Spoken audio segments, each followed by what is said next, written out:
मेरे प्रिय दर्शकों नमस्कार।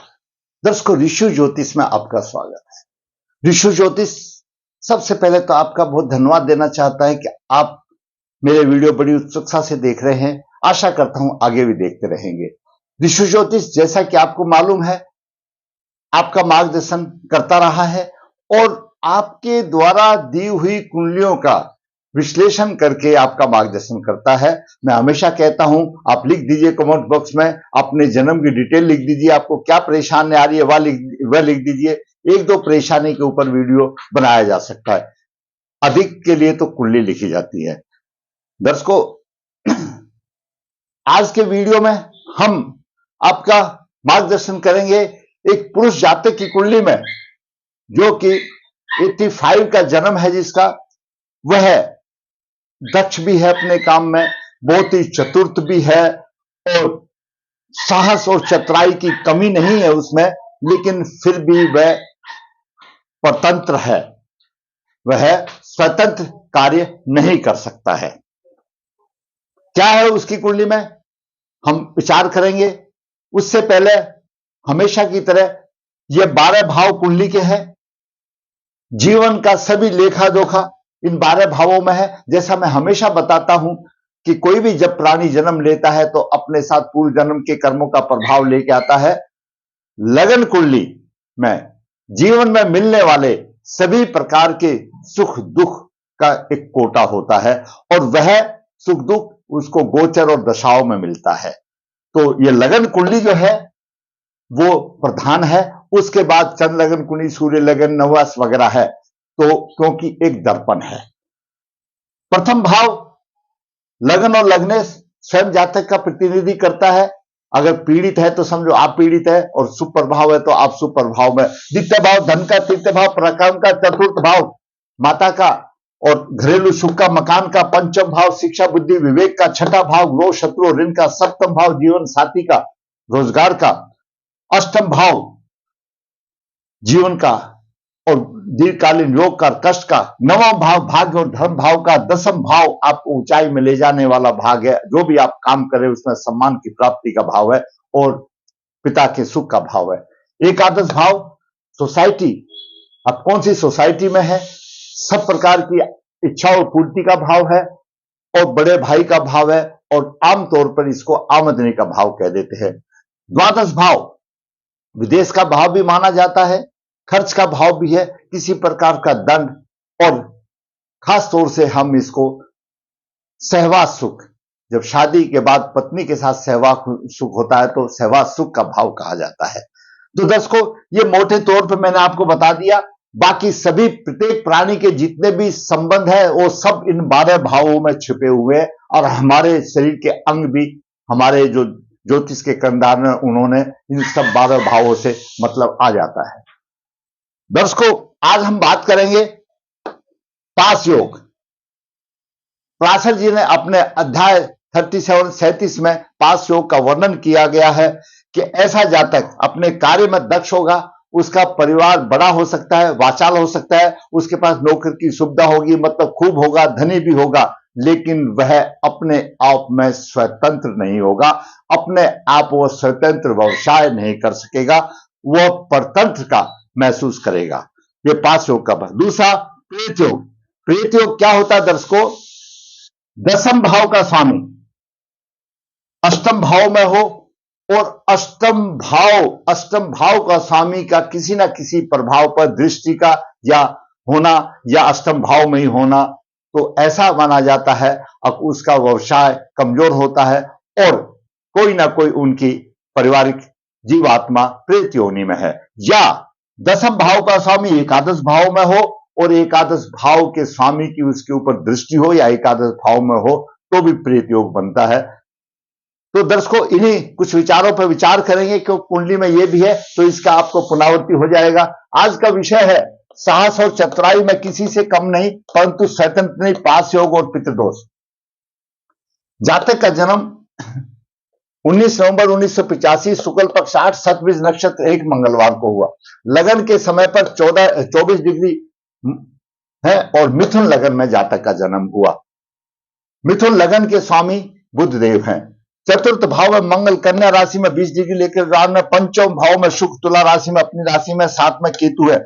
जब केतु स्व राशि के साथ किसी भी ग्रह के साथ होता है तो ध्वज का काम करता है, उसके प्रभाव को चौगुना कर देता है। अगर शुभ प्रभाव है तो शुभ में चौगुना कर देगा, और या केतु के ही ऐसे ग्रह के साथ में हो वह अशुभ प्रभाव देने वाला है तो अशुभता में भी चौगुना कर देता है। तो यहां पर पंचम भाव का स्वामी शुक्र अपनी राशि में है और केतु भी साथ में है तो उसके प्रभाव की वृद्धि करेगा। यहां पर छठे भाव में सूर्य 3 डिग्री लेकर विराजमान है, वहीं पर शनि 6:39 लेकर के सूर्य सस्त है, सूर्य और शनि का वियोग बन रहा है। बुध लग्नेश छठे भाव में 21 डिग्री लेकर के वक्री है। अष्टम भाव में गुरु नीच राशि में है, गुरु कुंडली में सप्तम भाव का स्वामी है और दसम भाव का स्वामी और अष्टम भाव में नीच राशि में है। नवम भाव में चंद्रमा कुंभ राशि में 6 डिग्री लेकर के विराजमान है और राहु एकादश भाव में 14 डिग्री 29 मिनट लेकर के विराजमान है। यह ग्रहों की स्थिति रही। जातकों मिथुन लगन, क्योंकि बुध देव है इसके स्वामी और बुध बुद्धि का कारक है, तो आमतौर पर ऐसा समझा जाता है कि जातक बुद्धिमान होगा, वाचाल भी हो सकता है, भाषण कला भी अच्छी हो सकती है।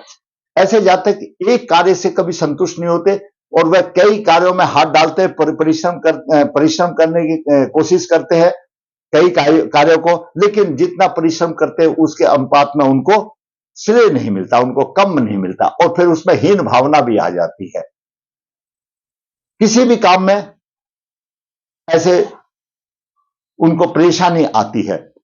लग्नेश छठे भाव में है, जब लग्नेश छठे भाव में, छठे भाव रोग प्रकार का, ऐसे जातक को जीवन में किसी न किसी प्रकार से रोग रहेगा और लग्नेश की दृष्टि सप्तम दृष्टि खर्च भाव पर है तो हमेशा खर्च से संबंधित उसको परेशानी रहेगी। और जब लग्नेश छठे भाव में हो जाता है तो प्रबल पित्त दोष माना जाता है। अब बात करते हैं सूर्य की। सूर्य तीर्थ भाव का स्वामी और छठे भाव में है, वृश्चिक राशि में है। यह भी सूर्य क्रूर ग्रह है, कोई पाप ग्रह बोलता है या क्रूर ग्रह बोलता है, सूर्य राजा है। हमेशा क्रूर ग्रह या गर्म ग्रह तीर्थ भाव में और छठे भाव में बहुत ही बलवान होगा, बहुत ही पराक्रमी होगा। यहां पर सूर्य शत्रुओं पर विजय प्राप्त करता है, बड़ा पराक्रमी होगा, भाई बहनों के साथ मधुरता नहीं होगी। सप्तम दृष्टि से सूर्य द्वादश भाव को देगा, खर्च अधिक होगा, बाहर के स्थानों से उसको सुख भी प्राप्ति मिलेगी, परिश्रमी भी और साहसी भी हो सकता है। अच्छी तरह से उसमें परिश्रम की कोई कमी नहीं, बिल्कुल एकदम निडर होता है। उसके पैर में किसी प्रकार का रोग हो सकता है। ऐसा जातक जीवन में कभी हिम्मत नहीं हारता और मामा और मौसी के ऊपर भारी रहता है। अब बात करते हैं चंद्रमा की। चंद्रमा द्वितीय भाव का स्वामी है, नवम भाव में है। भाग्य के पक्ष में कुछ असंतोष हो सकता है क्योंकि अपने स्थान से अष्टम स्थान पर है। धन की वृद्धि के लिए धर्म का पालन करेगा,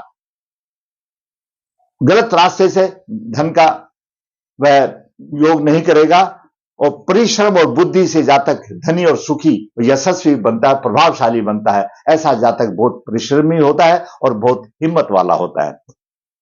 अब बात करते हैं मंगल की। मंगल दर्शकों कुंडली में एकादश भाव का स्वामी और छठे भाव का स्वामी है। मिथुन लगन में अकेला मंगल पाप ग्रह माना जाता है, क्यों छठे से छठा दोनों ये अशुभ माना जाता है। और मेष राशि में राहु है।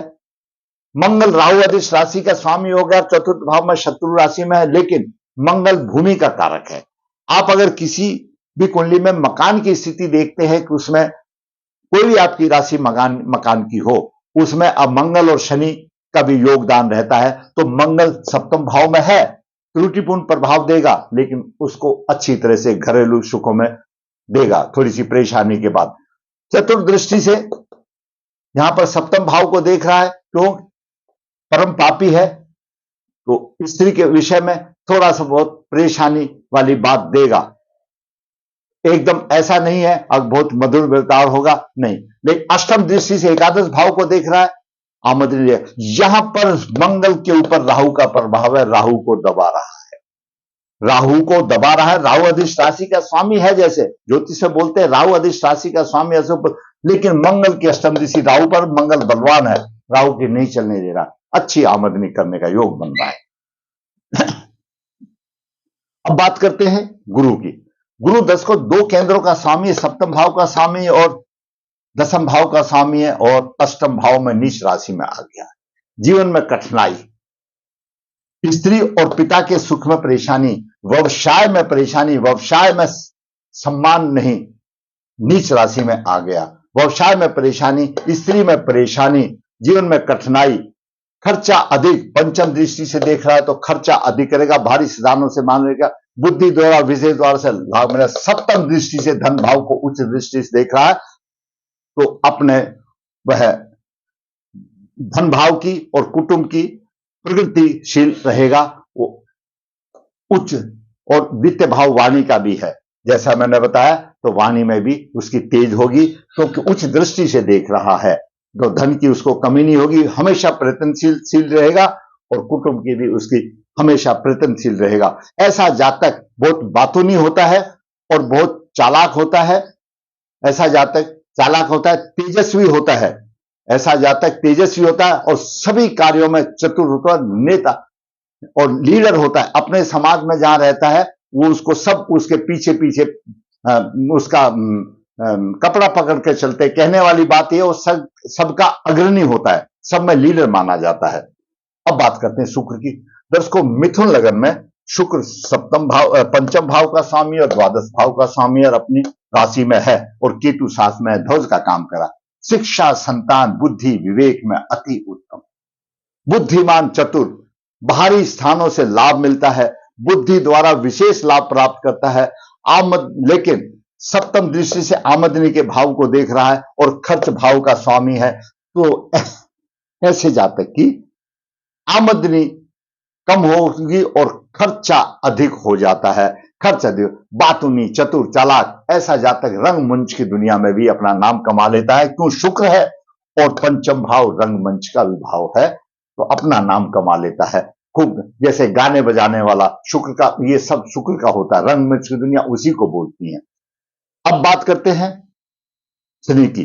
दर्शकों, शनि भाग्य भाव का स्वामी और अष्टम भाव का स्वामी, और शनि सूर्य से अस्त तो है, लेकिन उसका जो प्रभाव रहेगा वो रहेगा। यहां पर शनि और सूर्य का विषय योग हो गया है।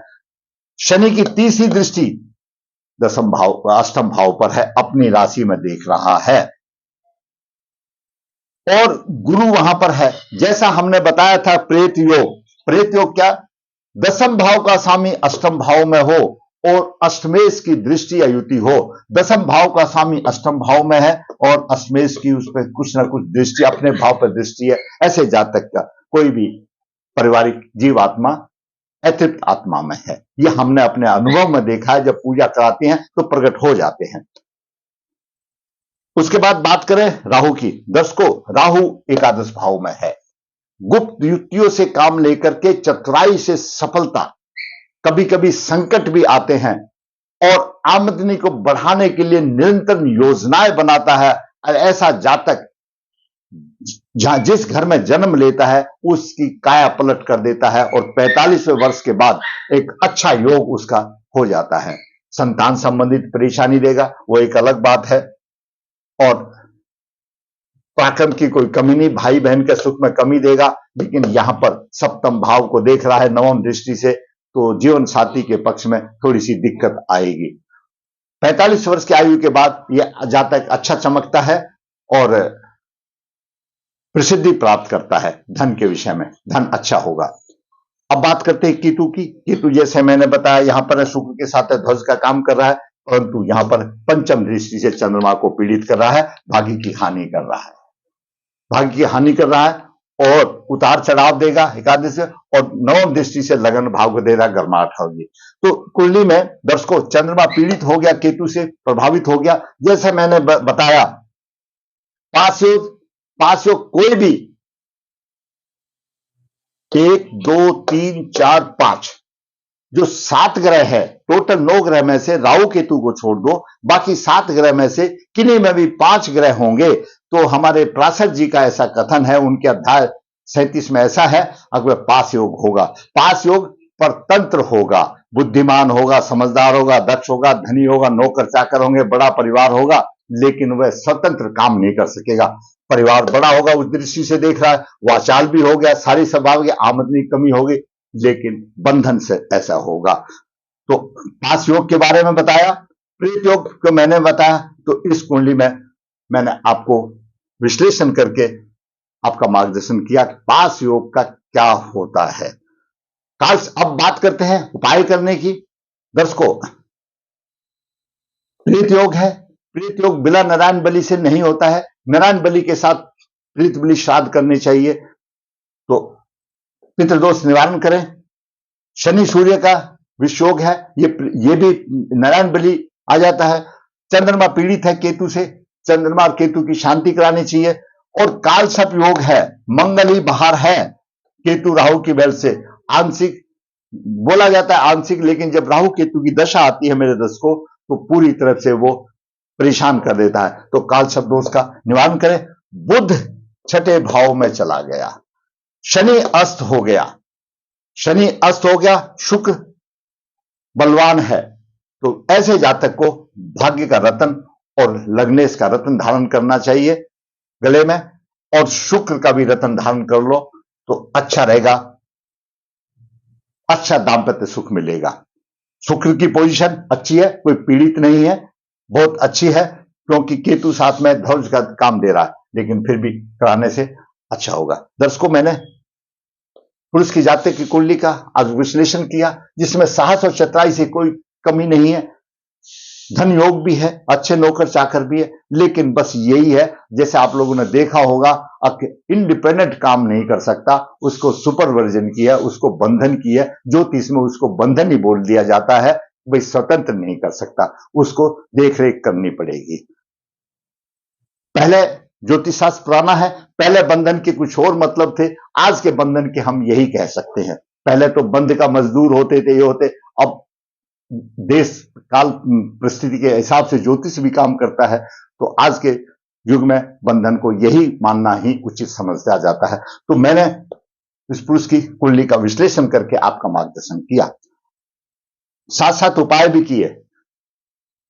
मैं समझता हूं, मैंने शास्त्रों के अनुसार, अपने अनुभव के अनुसार, कि मुझे बहुत दिन हो गया ये नारायण बलि, नाग बलि, श्राद्ध पूजा के संपर्क में रहते रहते मुझे बहुत दिन हो गया, और कितने आदमियों को मैंने पूजा में देख लिया, पूरे वहां पर प्रकट हो जाते हैं।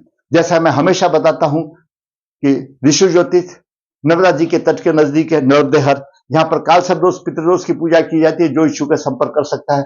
विश्वजीत हाथ से पत्रिका लिखता है, जो इच्छुक है संपर्क कर सकता है, लिखवाना चाहता लिख सकता, पूरा जीवन का सार निचोड़ देता है, दुख सुख सभी का वर्णन कर देता है। विश्वजीत कन्या भाव के लिए गुण मिलान बिना किसी शुल्क के आपके राह आसान के लिए भेजता है, जरूरत है सुन ली। ऋषि ज्योतिष आपकी दी हुई परेशानियों का, इसका व्यवसाय में परेशानी आ रही थी, व्यवसाय में परेशानी आ रही थी, पास योग की वजह से स्वतंत्र व्यवसाय नहीं कर सकता, परिश्रम के अनुसार अनुमति मिलता, तो आपका मार्गदर्शन भी करता है।